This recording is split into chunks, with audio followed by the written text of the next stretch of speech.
two main attributes, the two main attributes under attack, I think, are omnipotence and omniscience. And remember, at this point, we're only looking at individual attributes taken alone, and later on we'll pair them together to see if there's an inconsistency when we pair them together. So I'll take these in reverse order.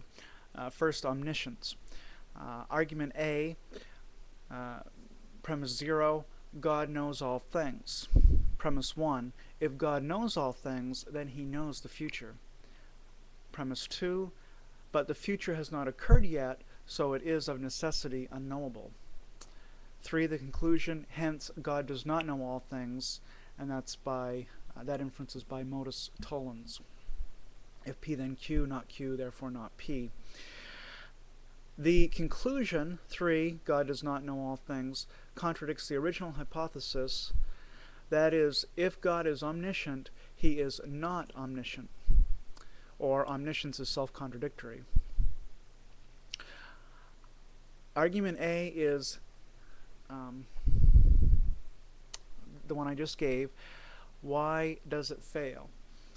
Well, the second premise is a mere assertion. Is there any reason to accept or reject it? While the future per se may be as yet unreal, the fact remains that it shall eventually become real. Tomorrow morning I'll either get out of bed around 9:30 or I will not do so. The proposition, I'll get out of bed at 9:30 tomorrow morning, then has a truth value. It's either true or false. The statement is either true or false.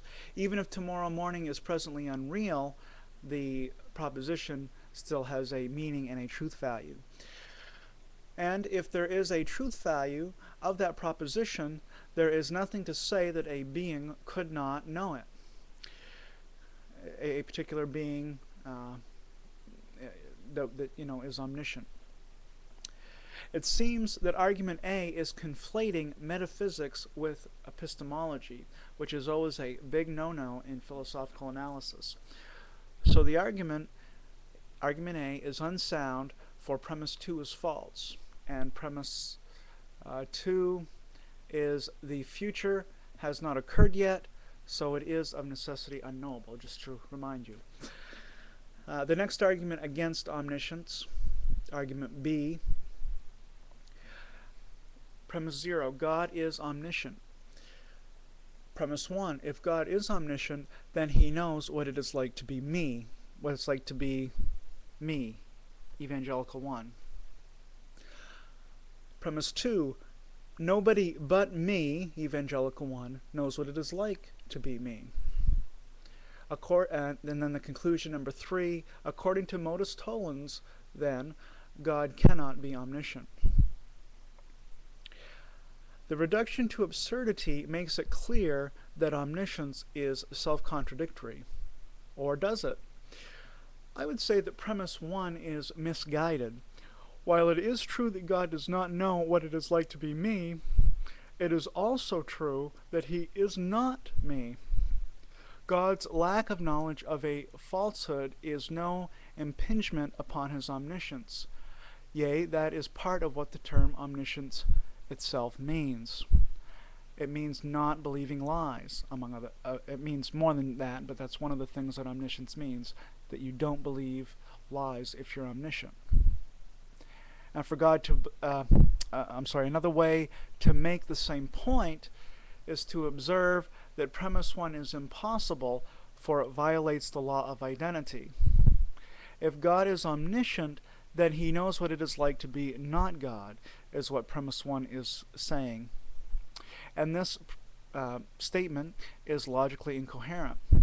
We needn't be concerned then about argument B. Argument C against omniscience. Since God, and this is premise 1, since God is omniscient, he knows what I shall freely choose to do in the future. Premise 2, if God knows what I definitely will do, then I simply must do it. And number 3, the conclusion, if I simply must do a thing, then I cannot do otherwise. In other words, my free choice is not free, and this is contradictory.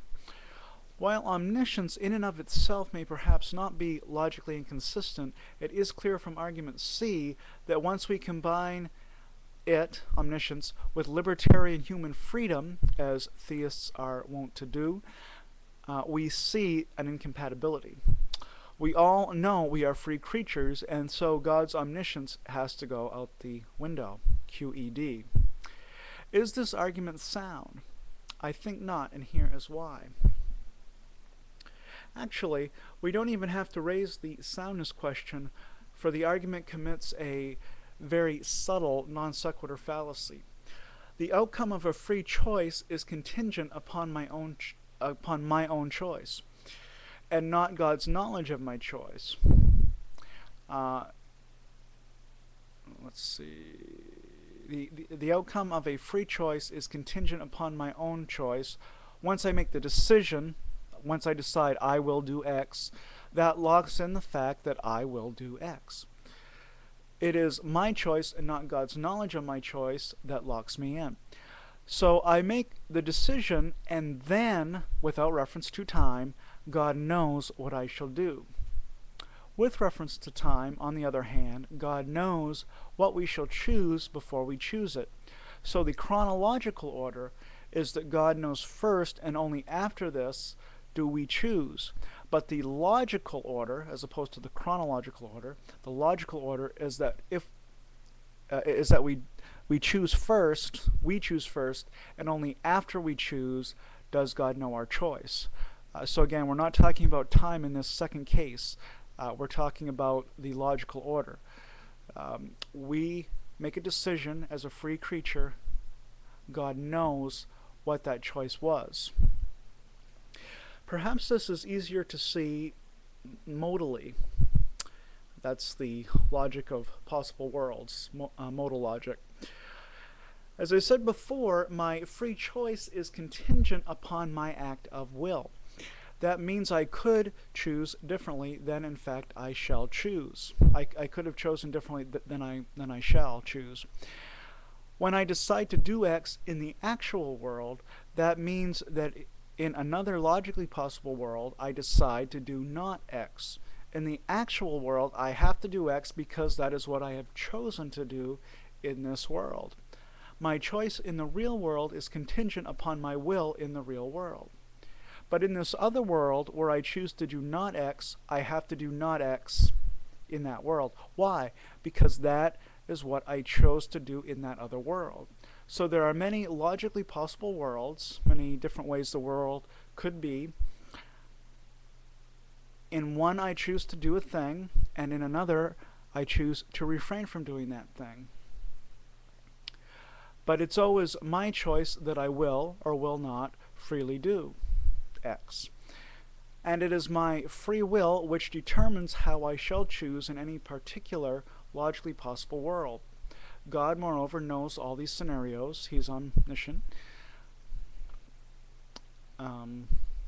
Although we don't want to evade the question, of course, and assume he's omniscient without proof when we're trying to argue against his omniscience. And God's knowledge of these choices in these different worlds is eternal, for he is essentially omniscient. What is it that God knows eternally? Among other things, he knows what we shall freely choose. Did you catch that? God knows what we shall freely choose. I'm going to have to pick up this response in part B. Thank you. Bye.